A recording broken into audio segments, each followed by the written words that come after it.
I don't think creative business owners are burnt out from the work. I think they're burnt out from making too many decisions. A new project comes in, you don't really have anything set up for it. You're not really advertising for work, so when stuff comes in, it feels like a bit of a bonus because you haven't really advertised it. Someone's just found you through word of mouth or whatnot, and you just take it on. I don't mean to say that you take on anything, but you can take on things that are sort of relative to what you've been doing, and a problem that you could definitely solve.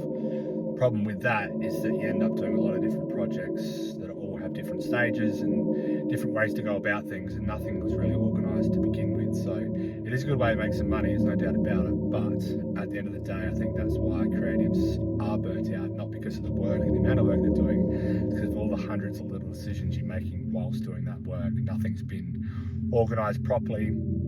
So every time you have to take something on, or every time you have to go through something, you're really having to make a lot of mental energy to get that project finished. So yeah, I think that's where a lot of creative burnout comes from, and what I'm trying to organise going forward with my business in terms of projects that we can sort of rinse and repeat. Not that everything's cookie cutter, but just a process that we go through, and everyone can have their sort of their 10 or 20% variation that serves them directly, but there should still be a repeatable task, just like a recipe.